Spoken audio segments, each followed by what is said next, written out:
You're listening to The Art of Imperfect Adulting. I'm your host, Amy Stone. Here, I share stories from real people navigating the adventure that I call adulting. Are you ready? Me too. Let's do this. Well, hello, friends. In this episode, I'm going to introduce you to my guest, Holly Bott. Holly's story is dramatic. And to be really upfront and honest, there are parts of this interview and Holly's story that many of you are going to find fairly disagreeable. And the intro to this episode on the audio podcast and the YouTube video is a little longer than usual because I'm giving you time to choose something else if you want. In this conversation, we talk about prison because Holly was incarcerated for committing a sex crime. And I want to acknowledge that up front and just put it right out there that for a lot of people, this is a very unpleasant idea. The only guest on the show is Holly. And so because there are other people involved in this story, I also want to acknowledge that there are other sides to the story and other people involved. And so by its very nature of the format of the show, this is an incomplete telling of this story, but it's Holly's story.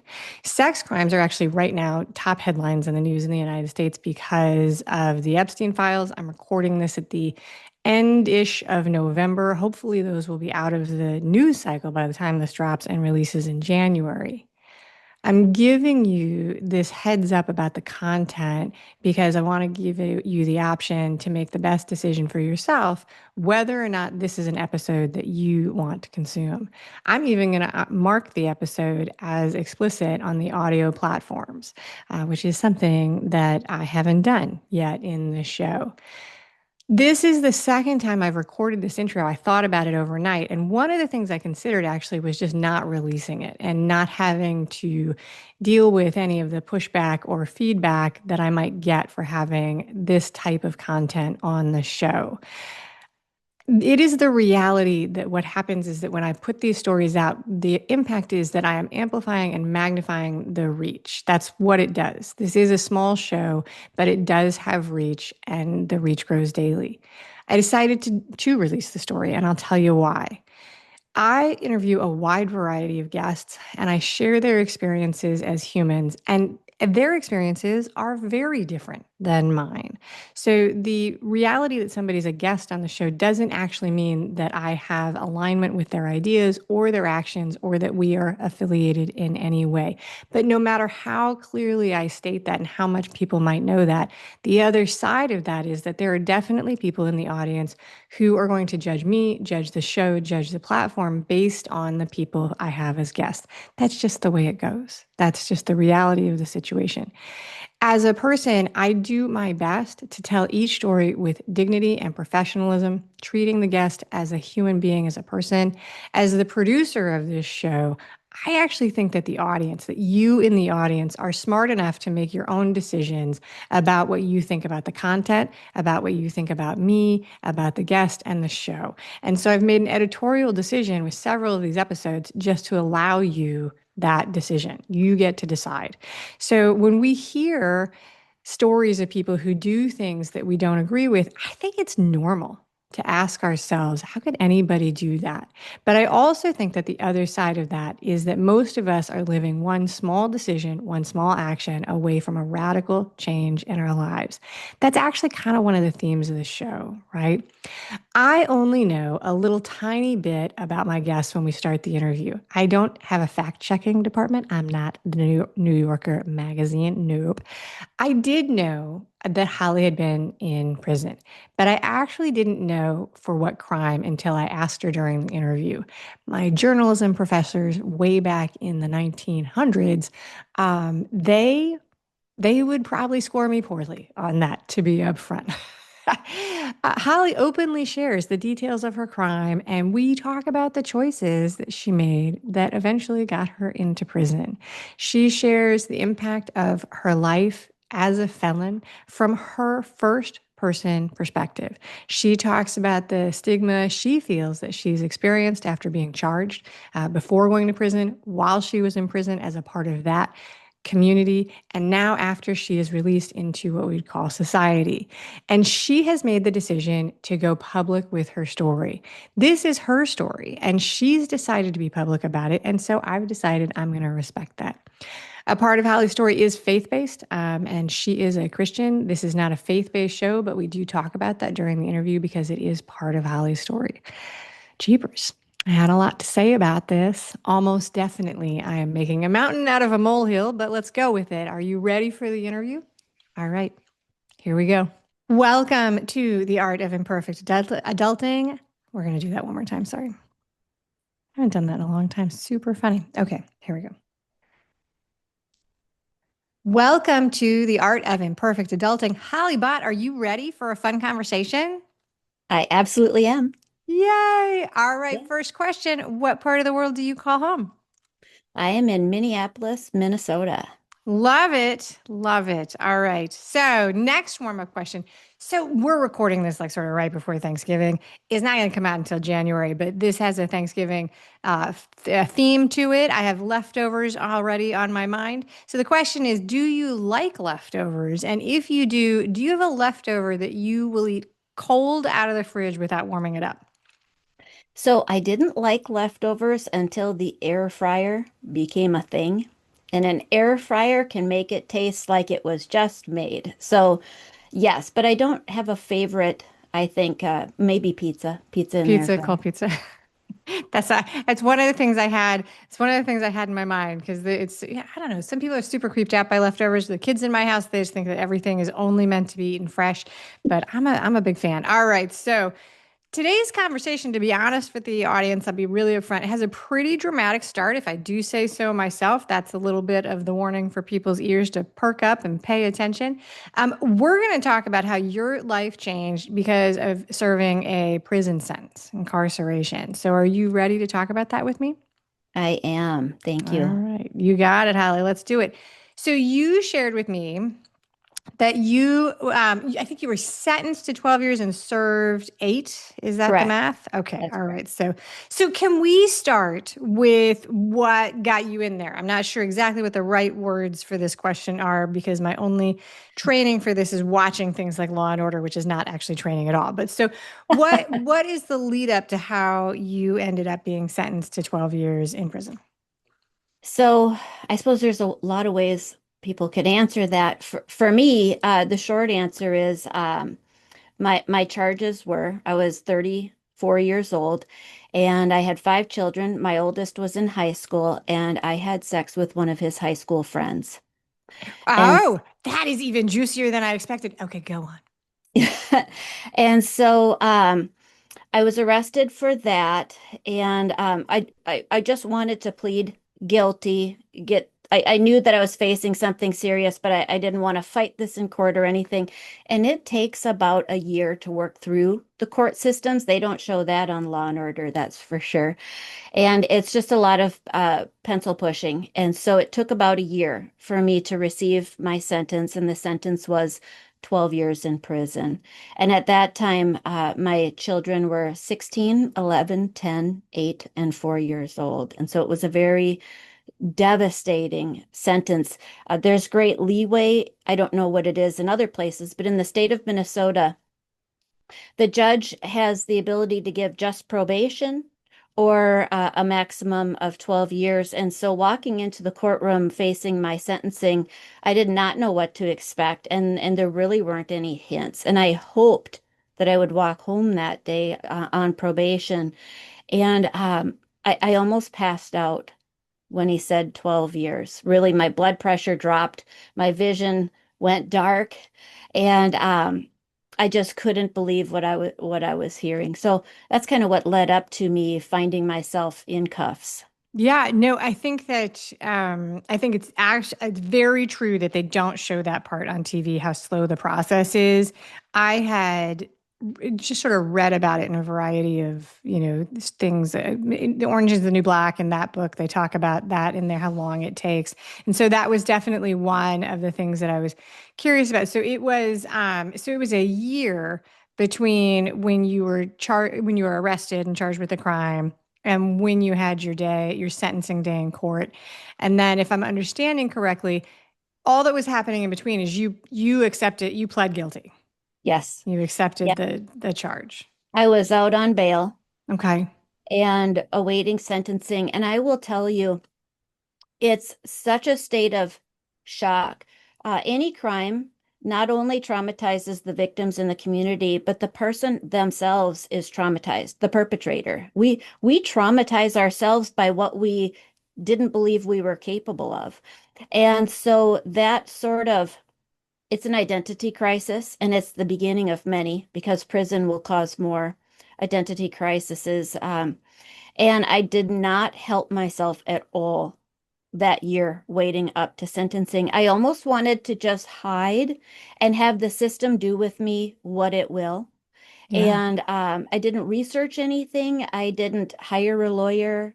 I it's almost like I wanted to punish myself as much as I wanted them to punish me. So that's very That's common. yeah, no, I think that so it sounds to me as an outsider, but just knowing my own personality when I know that something's going on, or even the kids that have been in my family and they know they've broken a rule, they know, but they know that they hope that there's a chance that somebody will wave the magic wand and it's going to go Mhm. away.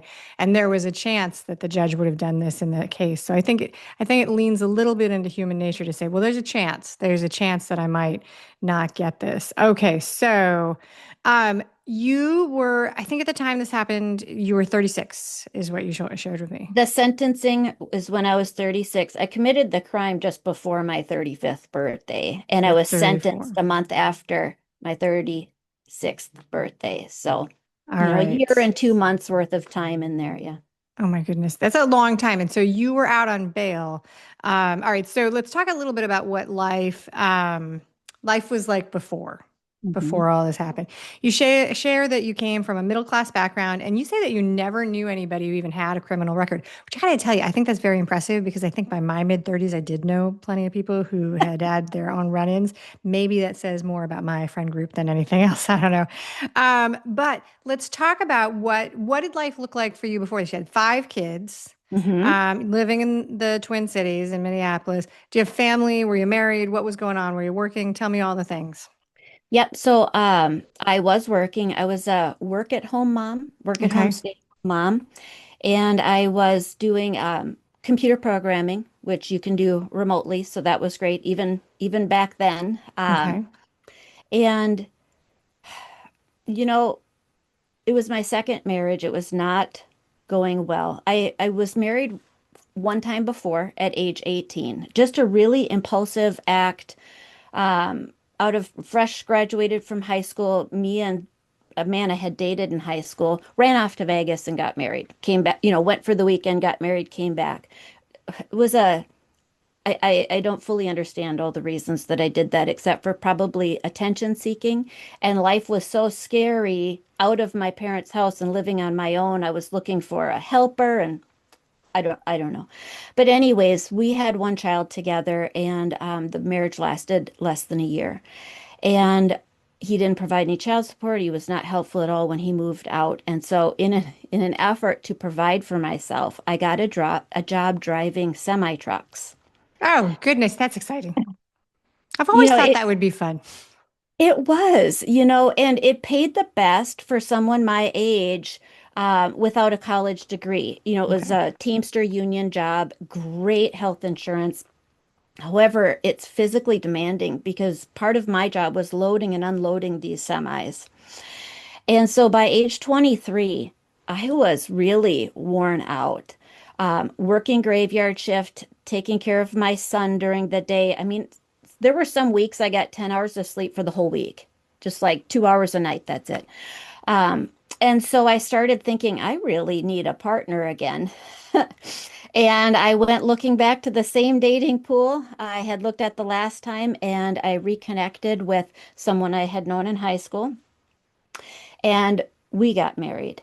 Now, it's not that I didn't like him or love him, but I really think I was hearkening back to a time before things went wrong, looking for a restart and a partner. So we were married and had four more children for a total of five. But my happiness was very situational. Okay. And so I began to suffer Great Depression. In my family, as you mentioned, I grew up in a traditional home. Divorce was frowned on, especially in the 80s and 90s. No one growing up that I was around smoked or drank or cursed, nothing. Very sheltered childhood. And so when I became divorced at age 19, I was the person people talked about behind my back, and I was the black sheep, the shameful person. And so now, as I'm married this second time and things aren't working, I don't know who to turn to for help. Everybody's marriage seems perfect to me. Mine's not. What do I do? I started taking medications for depression and anger and mood stabilizers, a whole package, Okay. antipsychotics, Yeah. everything. And So you I were really struggling at this point. really struggling, and I really wanted to divorce my second husband by the time I was in my 30s. But a couple of things held me back. I didn't want that shame again. I was really trying hard to project this image that I had overcome these past hurdles. I have a nice house now. I have these lovely children. They're in private school. I'm working from home. I'm successful in this job. And it was all largely a sham.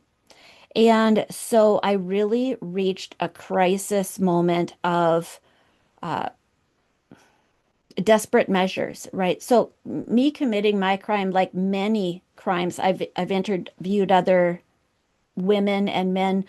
It's almost like this is a problem solving measure, this crisis decision, whether you're removing yourself from society or who knows what, but it's always poor reasoning from a lack of transparency and asking others for help until you finally just feel desperate. So there's a lot there. There's definitely a lot there. So your family of origin you describe as sheltered, and you say that you were really searching for a partner to be a life partner and help you do the work that you needed to do as an adult. There's actually research about that. There was a book that came out in the 80s, which I'm spacing. The author, I think, is Barbara Hetherington. And it's based on what they call the Virginia longitudinal study of marriage and divorce. And they look at remarriages, and a huge number of the remarriages are very functional. It's like people hit the point where they're like, this is a lot of work by ourselves and it's very expensive. And so they recouple very quickly to sort of Hmm. share the labor. And so I don't think you're alone in that, in making a decision for that, because anybody who's, I mean, you've got 5 kids, you're running a house. That is an enormous amount of work that anybody, I mean, you had one kid when you remarried, but kids are a huge amount of work, and having more kids are wonderful and lots of love, but kids don't make anything easier. No. They don't, when you add kids, it doesn't make less work. No. And so there you go. All right. So one of the things you said, and I want to talk about it, if we can, is that what you were doing is, looking back on this, is that you were confused about the choices that you made. And I guess it sounds like not just the choices that got you arrested, but also the choices in choosing these partners is one of the things that you were confused about. So I love to talk to people about the choices they make because of exactly what you said. It's very interesting. What are the things that are going on? Because I tend to think that we almost always make the choice that feels right in the moment. This is the best choice that's right in front of me. From Mhm. an outsider, from a different perspective, sometimes you look back and say, wow, no, that was, there were other options. But in the moment, like that's that. So what was confusing about these choices to you at the time? Like what was confusing? What was going on? And if this is too personal, just tell me to buzz off. But walk me through making the choice that eventually got you arrested, like to be involved with somebody that was a high school student. I recently watched a Dateline episode. I hope that's okay to say, Sure. but it was a rerun, and it was a woman had been a prison guard. She was in her 40s, married with kids, and she helped an inmate who had life without parole to escape. And so this was an episode that had happened many years in the past, and now she's on there sharing. When she shared her motivations for what she did and what was going on, that was the first time I had ever heard someone else say, what I'm about to tell you. I felt like she was telling my story. And it's the first time I learned that maybe this is sort of a phenomenon. We just don't talk about it very much, which is, I'm so glad that she did. And it's a reason I'm willing to, because I don't want anybody else to walk this road. And so for me, um, I felt baffled because my parents really projected the confidence that they had raised smart, good children in a perfect manner. So if we don't turn out perfect, what's going on? Yeah. What went wrong? Did I not listen to them? Was I not sincere enough in wanting to be a good daughter? And I really wanted to be a good girl. Yeah. And so then how am I making these choices that so upset my parents? What's wrong with me? Now, when it came to the decision to commit a crime, to have sex with an underage high schooler, by that point, several things were going through my head that had been kind of brewing for maybe a year or two. My husband and I had separate bedrooms at this point. We were barely on speaking terms. And I began to quite resent him. At first, when we were married, I didn't have an actual job working from home. I sold on eBay and I tried a number of things to bring money in, but he was the breadwinner. And we were so poor, our utilities were shut off. Often I was very thin because I gave the food to the kids and to him. Um, Not to say I made wise financial choices because we also smoked and drank a lot of soda pop. So, but the reality was that times were tough. So when I was hired as a computer programmer and began to work from home, I quickly began to out earn him. My income became double his easily. So I became prideful and disrespectful to him. And I began to feel frustrated with him that if I'm making twice as much as you, why do I also do all the homework or the Hmm. housework and driving the kids around and stuff? So this resentment really grew till it was hate. As And it does. I wanted validation and affirmation for all these hard things I saw myself doing. And so, in an attempt to receive that, I began to try to make the whole world hate him in comparison to me as much as I hated him. What this requires is that I be a superwoman because the contrast between me and him has to be really extreme to be noticeable from the outside. So I'm becoming a workaholic. I am doing more housework than I ever did before. I mean, you name it, I was burning myself out at both ends of the candle. That is not sustainable at all. And it doesn't accomplish what you wish. And so after a year of this, and my depression is just getting worse, I began to think maybe I should get divorced and just end all of this. So that's when you start planning a and now I'm thinking, well, my parents might make me go back to him. I mean, I'm in my 30s. They're not going to make me do anything, but this is what I'm thinking is I'll be so shamed. I'll go back and so let's not even go down that route. I can barely handle what I'm doing now. I can't handle extra emotional pressure. And suicidal thoughts began to enter my head. What if I just wasn't here? And so now my son has this friend who's coming over to the house and everything, and he wants to talk to me. Finally, I have someone who wants to listen to my stories. And so it was really just I'm lonely and looking for a friend, and this is an available friend. So that was the beginning of, and actually all of my interest in this was very selfishly, I just wanted someone to talk to or someone who noticed me, recognized what I was doing. Um, So let me ask a question about that. Because I think that for a lot of people who probably come across your story, and you've gone on and written a book, so I'm not the first person that I think you've talked to about this, and you've done a lot of work on yourself. But so you are working from home, you have five kids in the house, you're unhappy and lonely within the adult relationship inside this house.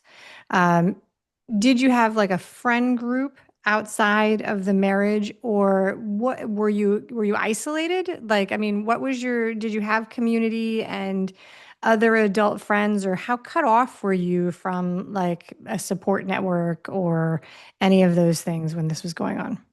Great question.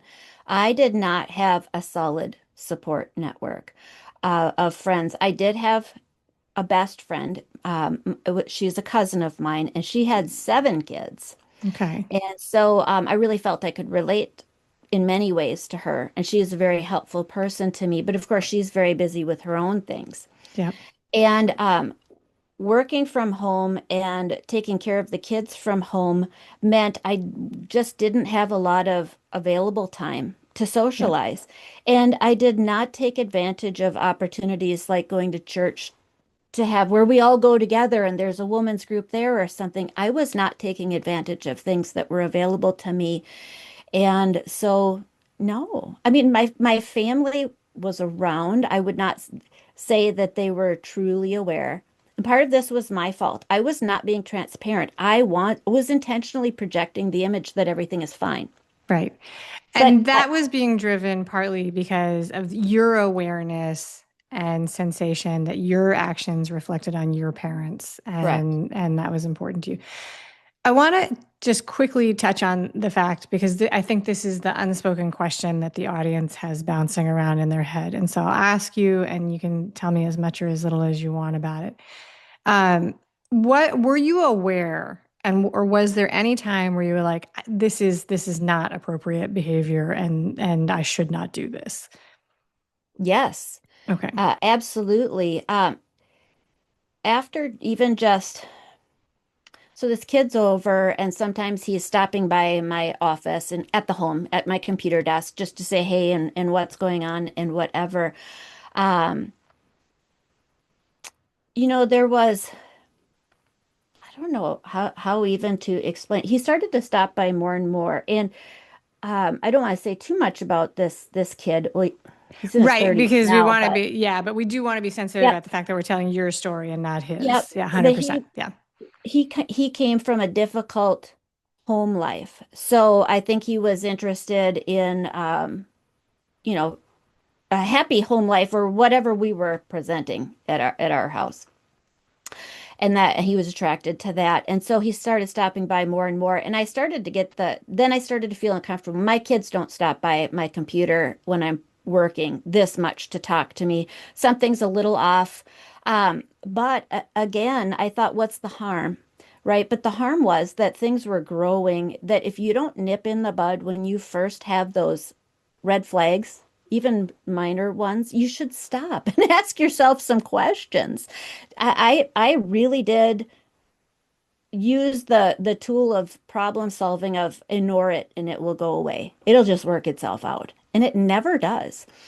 So finally, And none of your friends, so your cousin who was your best friend in your family, you did not talk to them about, did you talk to them about this relationship? I should not assume. no, no, And so, okay, so you're aware that this is, you're aware of the line, you proceed anyway.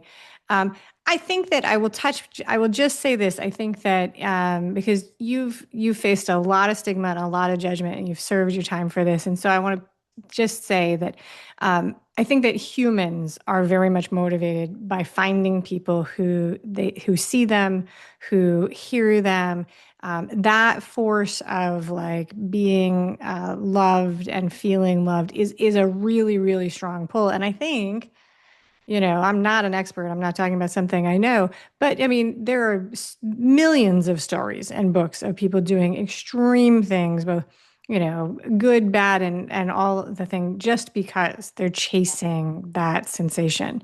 yeah. And so for the people who are listening, there's so many times in the adult experience where you hear something that happens to somebody else and you think, I don't think I would ever do that. And that might be true. But I think that the flip side of that is none of us know what we're going to do in any particular situation until we actually walk it ourselves. Mhm. And so through that lens, for For anybody who's me, listening, watching, yeah.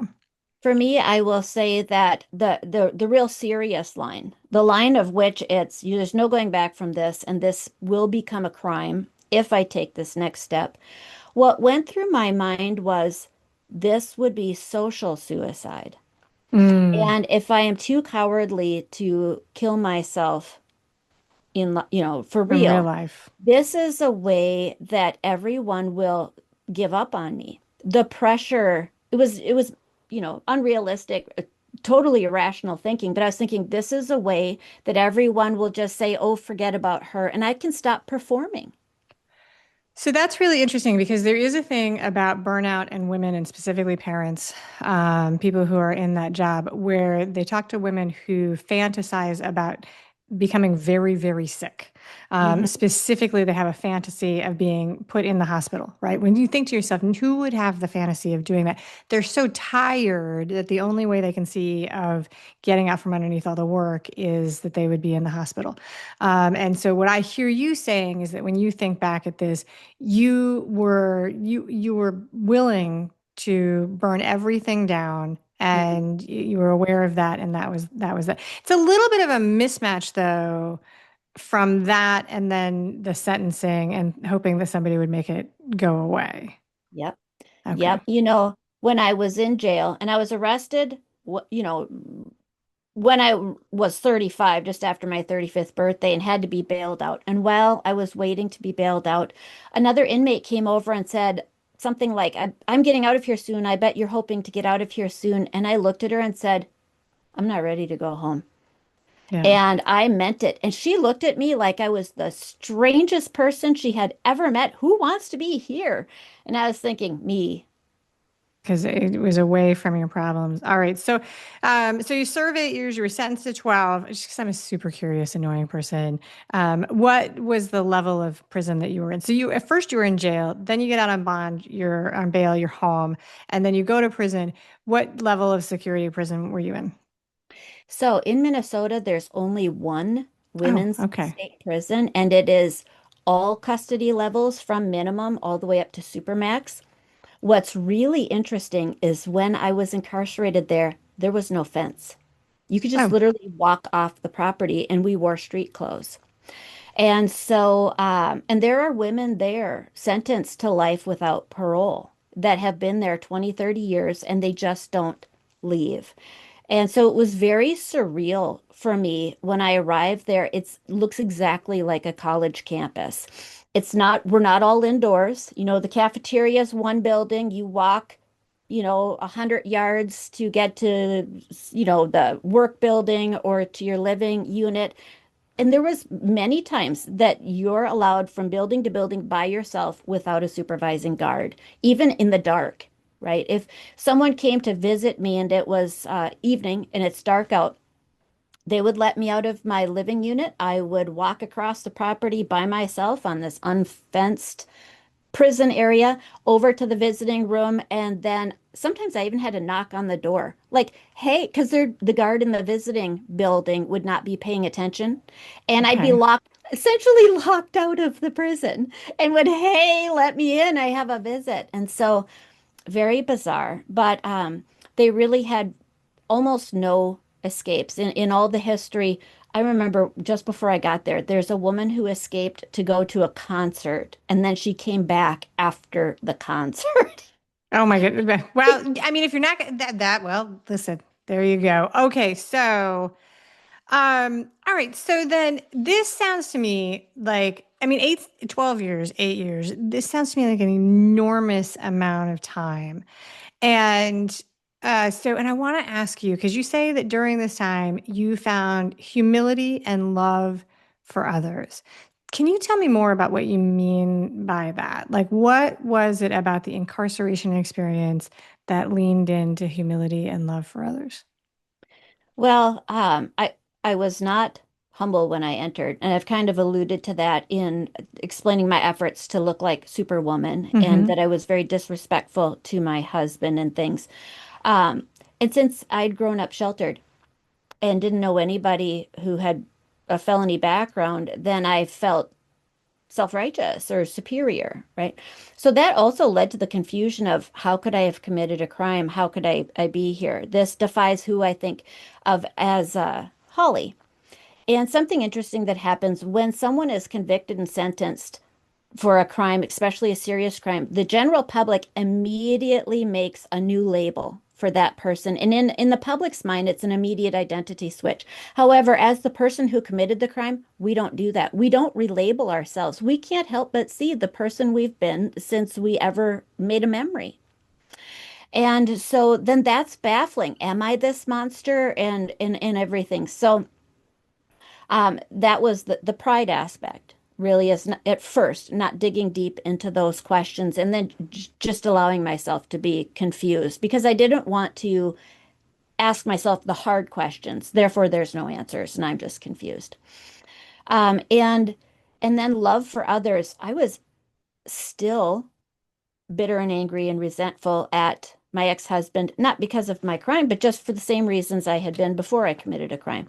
I was upset with my family for not noticing I had been in crisis mode, and just so this left me not a very loving person. Yeah. And I didn't want to be in this prison, so I don't want to love anybody around me either. I just want to be out of here. Yeah. And it wasn't the prison that changed me. And, I talk about this in my book, and, we can talk about this later or not at all, but it really was when faith, well, I'll just say when Jesus gave me a desire to read the Bible. And I had no interest when I entered prison of finding God, seeking God, reading the Bible, none of that stuff. I had zero interest. And I never developed on my own an interest. In fact, I was quite put off.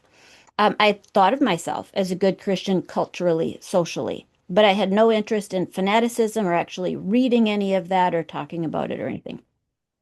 And about 5 years into my stay, that changed, not because I was doing anything different. I don't know how to explain it. I don't know what good terms would be, but I had a bizarre experience where all of a sudden the Bible was the most interesting book I had ever read, and I could not put it down. And I read it and read it and read it and read it and read it, and I could not figure out why on earth am I wanting to read this book? Because I tried to read it in the past. It was boring. I didn't like it. So why do I like it now? It was weird.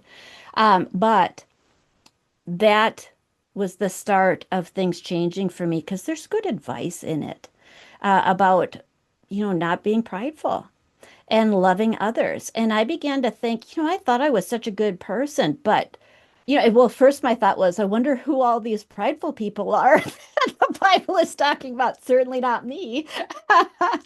But I began to recognize that it was me. Okay. And so then I thought, maybe I really do need to change. And that's when the change began, is at that point, for that reason. So it sounds like the faith journey, one of the way it turned into this it gave you an opportunity to do some self-examination and Hmm. reflection, and it gave you a framework of examples, and I think we would call them virtues, like the characteristics to inspect. So you're upfront about this. It's a big part of your book, the faith. Was religion and faith a part of your life growing up? And what did that look like? So you It said you did. considered yourself a good Christian, but it also you said you weren't going to church group. So Yeah. what role was religion playing in your life growing up and before all this stuff happened? Well, my parents brought me and my brother to church every Sunday and for youth groups and things. And then they sent us both to a private Christian school. Okay. I went there So you through, knew the rules. I did. I knew the rules and I really embraced all of this. Um, but I think some of the reason I was embracing it was snobbery, right? Okay. I'm at this private school, and if I can follow the rules perfectly, that will be proof that I'm a good person that I can point to and whatever. So, um, as I got to be an adult and that didn't pan out, receiving the affirmation and the validation that I was using it as a tool for, then I just kind of fell away. What's the point? But anytime I started to feel bad or life went a little wrong, then we'd all go back to church for a Sunday or two, but it just didn't. stick because again, Okay. it wasn't solving problems. And so, but you would have identified yourself as a Christian all the way through this. Yeah. You christened or baptized the kids. Hmm. Yeah. Okay. So, and then, all right. So it's a part of your book. I ask, I'm going to bring this today. Religion is one of those topics people are like, should we talk about it? Should we not talk about it? Where does it Hmm. go? There are people who like it. Life was better when we didn't talk about politics with people we didn't know and religion. But, so this might feel a little tiny bit like a weird question, but I like to bring these things sort of front and center so that the audience gets the full perspective because it is religion and faith and Christian faith is a part of your book. And so, would you say that people who are in the audience and listening to this or watching it, and if they're not Christian, if they're people who do not believe in God, does that make them a good reader of your book? Does it cut them off from understanding your story? How would you talk about that? Great question. And I wondered that myself. The book talks about me, and it's not telling people what to do, it's simply explaining my own experiences. But I wondered how it would be perceived. And so the book launches next month. And in advance of the book release, I've been having advanced readers receive a Sure. free copy, read it, and then provide feedback. And there was a complete stranger to me. She's in Australia and never met her, but she signed up on Facebook to read this advanced copy. She read it, and then she went and posted reviews everywhere that were so glowing about how the book forced her. She's not a Christian or not religious at all, that I'm aware. The book forced her to confront attitudes that she was using to justify poor behavior and really held a mirror to herself, and she appreciated it. And she added the caveat in her reviews that despite the religious aspects, my book did not seem preachy or sermonizing at all, that I was simply using the Bible or Bible verses at sometimes for a pivotal moment in my life to explain why that happened and why I thought what I thought. But otherwise, she didn't feel it was overhanded or anything like that. And she recommended that anybody who's having a hard time, it could be a valuable tool. And I thought that's great feedback. I'm really glad she said that because I do want it to help everybody for so many reasons. Yeah. No, so I appreciate you taking the time to answer that because it does sometimes put people into a kind of well, I don't know how to answer this sort of situation. But I think where we have the overlap because the audience of the show is very diverse. And so we have no idea, who's Mhm. listening and what their experience is. And no one likes to buy a book and then, or get halfway into a story and then be like, oh, I don't understand this, or it's not really for Mhm. me for any Yeah. variety of reasons and so on. So there we go. All right. So let's talk about stigma and because I am going to guess that this was a very public event in your town. Like there was probably news and and Mhm. you were in the spotlight, I think, of your Yes. community, I would guess. All right. Yes. So anybody who goes to prison, they face the stigma of being judged for their alleged crimes and then what they're convicted of, with the notable exception maybe of Martha Stewart. Okay. So um let's talk about the impact of this. This is a character offense. You were a parent. Did this restructure your relationship with your spouse and your kids? Like, did you lose like access to your kids for a while or anything like that? No. Okay, so there was no just prison. No, it was just Yeah. prison. My husband, now ex-husband, was Ex-husband. very angry with me. And Yeah. so, I think you could probably understand that. correct. Yes, absolutely. And he became the caregiver for the four children I had with him. Okay. My oldest son, right, who is 16 when I went to prison, chose to live with my parents, and he Okay. did until he graduated. Um, my ex-husband moved from Minnesota to Seattle, Washington, where his family lived, and he brought our four children with him. Okay. And so my only access to them was through him. And I remember one time I called his phone because they're too young to each have their own cell phones. And again, this is, 16 years ago. So that wasn't a thing then anyways, really. I called him and he said, "Do you know why I answered the phone for you?" And I really didn't because I was paying for the calls. So it Yeah. wasn't money that would prevent him. Why is he answering? And he said, Our boys, which were older, they love you, he said, and they would be mad if I didn't answer the phone for you. And that's why I do. He said, however, our daughter, who was 4 when I went into prison, he said, I'm going to try to make her forget you, that you ever existed, if I can. And if I can't do that, I will make her hate you as much as I do. And he was really, I think he was really quite serious. And so that was the disconnect, but it wasn't legal, Hmm. a legal separation or anything like that. So that was awful. Okay, so he moved. He moved to a different state. You go into prison in Minnesota. What other kind of stigma, like how did it show up? In my mind, I can just see this being like you might have been on television, it was in the newspaper, people who knew you knew what had happened to you. What was that like? It Yes, those seems like it things was did your happen. worst nightmare, seeing as you were very concerned about your Yes, behavior reflecting on your parents, and then it went public. So yeah, yes. let's talk about the stigma. There you go. I created my most worst nightmare and then was forced to live it out. Um, the stigma wasn't too much when I was out on bail because I hid mostly at home. I Yeah. don't want to be in public. When you go to prison, though, all the inmates want to look you up, right? And they inmates are no different from the general public. They all have their opinions of who's good, who's bad, and labeling people. And I would say that if prison culture has a hierarchy, that sex offenders fall at the bottom of the list. Now, at the prison I was at, there was maybe 700 inmates, and only maybe 10 of us had a sex crime. And now in Minnesota, prostitution is considered a sex offense. Being a sex or a human trafficker is a sex offense. Being a madame or a female Yep. pimp is a sex offense. So I'm not saying these were all women who committed the same crime as me. Some of them were just prostitutes and stuff, but there's only 10 of us, very small portion. In the men's prisons, it's like 25% of the entire population. And again, it's not just crimes like mine. You could urinate in public and now you're convicted of a sex offense, but it's higher for men. And so I don't know if that made us more of a target because there are so few of us, or if it made us almost invisible.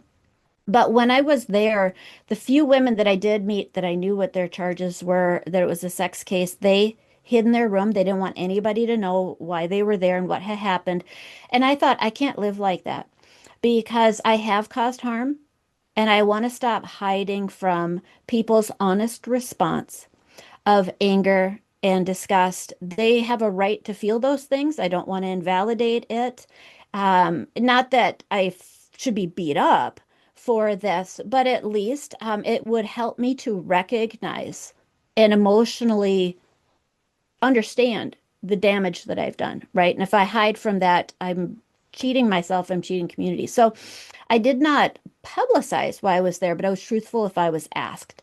And I experienced much less bullying or harm than I anticipated. There were a few incidences where people were unkind, but for the most part, prison is so hard, it's difficult to find the energy to bully someone else or worry what they're doing. When I was released from prison, I would say um, the stigma there maybe happens. It's an everyday part of a person's life, but it doesn't happen every day. I think that any prison sentence is a life sentence, even if you only served a year on the facility, because you are a felon forever. Yep. It's in your background checks for housing, for employment. Um, if you're going to date someone new and marry them, hopefully you're disclosing that. And so it follows you forever.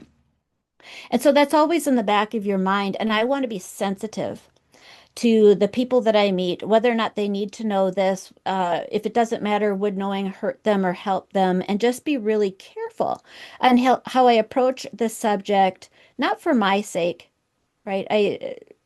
Not that I want to invite, right, the stigma and unkind treatment, but for other people's sake, I'm kind of used to it by now. So the stigma is, it's real. It's real. Yeah, and it's by design that of the jailing system in our country that it is supposed to follow you forever. Are you part of the sex offender registry based on the type of crime? Yes, so I have to register for 10 years after leaving prison. Next month, it'll be 7 years since I left, so I have 3 more years of registering. So it affects where you can live, Well, jobs. for me, Yeah. it doesn't affect where I can live Okay. or necessarily jobs. There are levels of Okay. sex offender.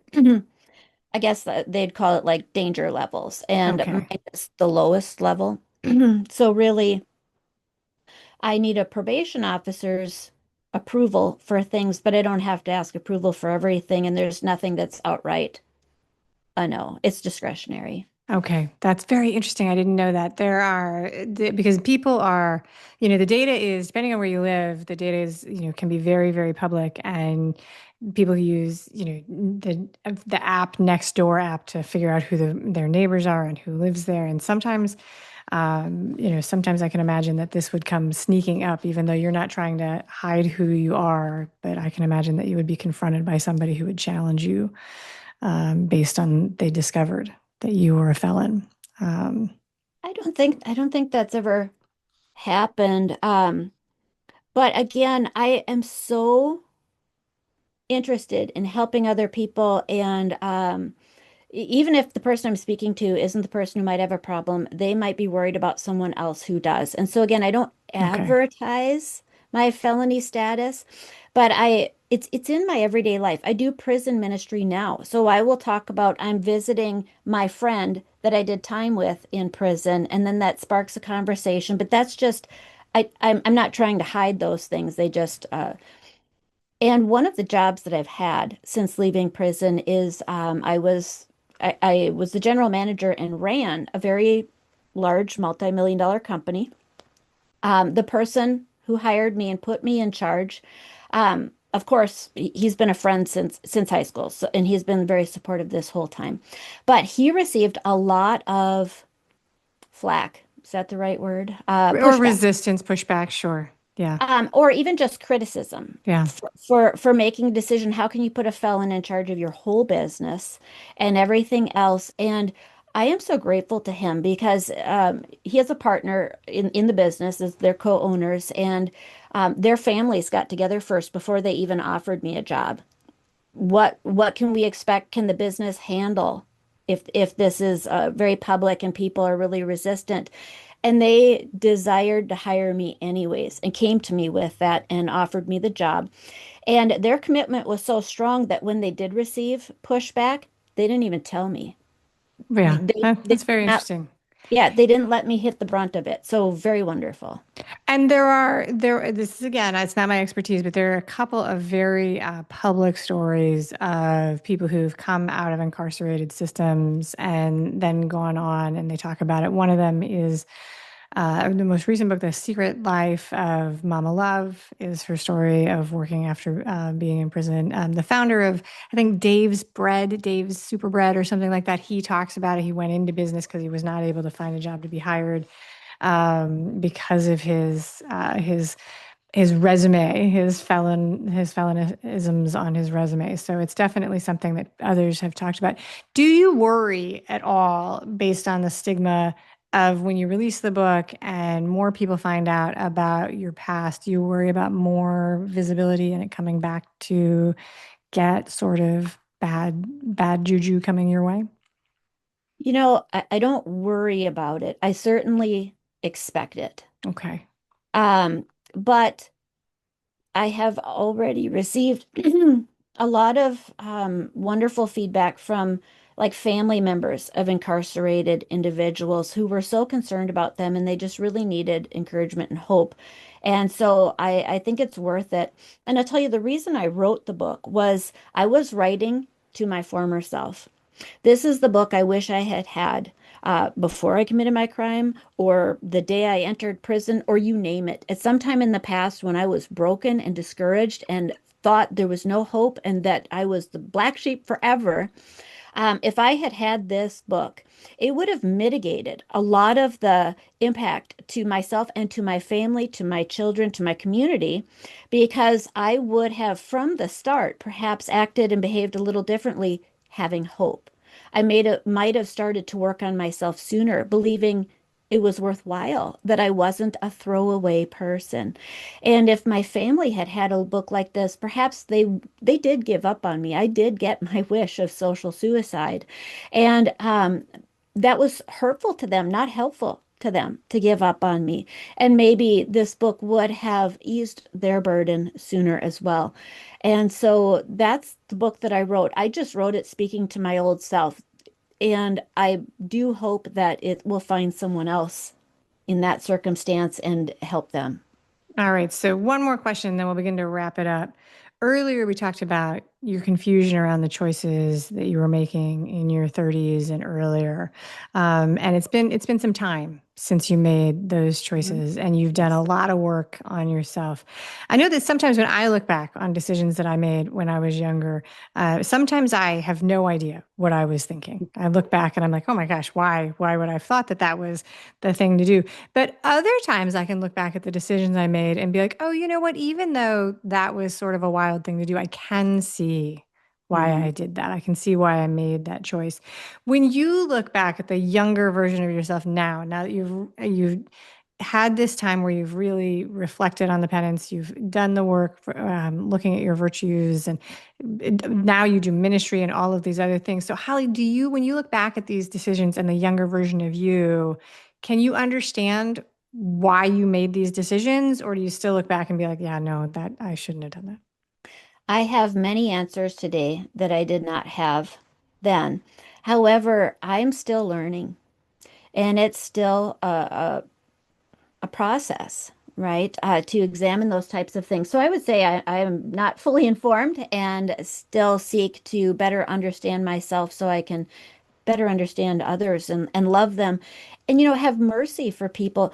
As terrible as I did in all these dumb choices, I was doing my best at the time, and I guess my best was not very good. I didn't have a lot of tools in the toolbox, and of Yeah. course I'm responsible for how many tools were there, but I did use all the tools I had put there. And so giving myself a little bit of grace and mercy. And then I think the same when I see other people, especially incarcerated people who have committed terrible crimes, and just being able to be gentle and more humble with people. Yeah, compassion. What compassion's a wild word because the what it implies that you are sharing in the suffering of the person when you hear their story, right? Yes, The definition of the word. And it can be really hard to have yes, compassion for people who do things that we don't understand. It's not always easy. And, but then there is that phrase that's like, there, but for the grace of, and insert your yep. higher power there, but for the grace of the universe, I could do that. I could be that, that could be There happening. go I. There, Yep. okay, there I go. All right. So, you have written a book. The book is called From Surviving to Living. We are recording this interview. The book is not quite out yet. It's going to be out, though, definitely by the time the episode comes out in January. And this is the story of from your first day behind bars to the long years of struggle and growth that followed. Yes. And you have a special offer for the listeners, which is 50% off. And there's a link in the show notes that the audience can click on if they're curious about the book. And the easiest way for everybody who's watching and listening, you guys, to get the link is to be subscribed to my email community. And then I zap it right into your email box and you can click on it. Holly, that's a generous offer. I want to thank you for sharing it and for sharing your story. Are you ready for the final three questions? I am. Let's do it. All Good. right. Do you use an alarm to wake up? And if so, what's the first thing you do when you wake up most mornings? I do not use an alarm. And the first thing that I do is make coffee.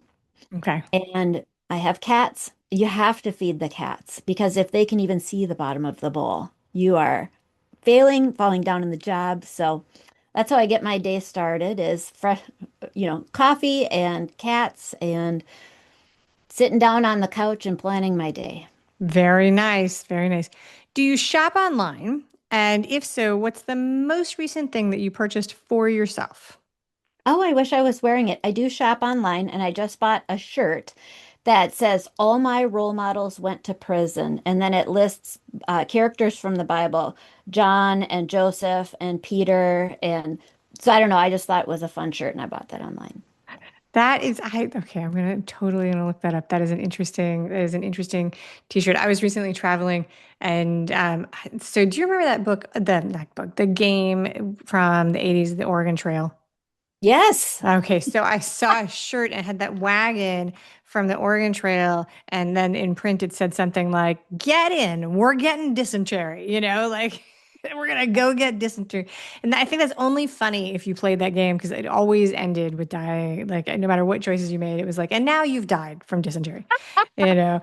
All right, so last question. If you won the Powerball lottery, okay, so like the big lottery that gets to like the hundreds of millions of dollars, right? To this pretend situation, you're the only one that wins. It's imaginary, right? You get all the money. What is the first thing you would purchase for yourself? The only rule about this is that it has to be for you. It can be an experience, it can be a stuff, but what would you buy first if you won that big prize? So, of course, after buying this one thing for myself, I will dedicate my attention to finding wise ways to use the rest of it. But I think I would buy a new car. I have never owned a new car all my life. And I would probably buy an expensive, fancy one, like a Maybach or something, really, If you had all those dollars in the if I bank, had all yeah. those dollars. Yeah. There you go. That's it, Holly. But thank you so much for being a wonderful guest today on the show. Thank you for having me. I appreciate it. Thank you for listening today. I hope that you enjoy the show. And before I go, I want to encourage you to become a bigger part of the conversation. Obviously, subscribe wherever you're listening to the show. Listen to more episodes. That'd be great. Again, please write a review and tell your friends about the show. That truly is a great help for getting the show in front of new people. Okay, but more fun for you yourself. Head over to imperfectadulting.com and join the email community. You'll get some free stuff right away, and that way you'll begin to get the emails about the podcast. This includes the links for the special offers from the guests, and it's the only way to get that. Also, if you aren't in the mood to listen, I actually include an article directly in those emails. Whee! Now, if you love this and you crave more time with me, Amy, as a coach, a mentor, or just adultier adult, numero uno, check out The Village. If you have a story you want to share with the listeners, I'd love to hear from you. I have an open application. Just let me know you want it. And that's a wrap for today. Until next time, remember, the journey is the destination. Ralph Waldo Emerson said that, not me. Well, until just now, I did just say it. But what I want you to hear today is that if your adulting journey isn't going the way you expected, that may not mean that you're lost. It may just mean that you're on your way. This is Amy Stone, signing off.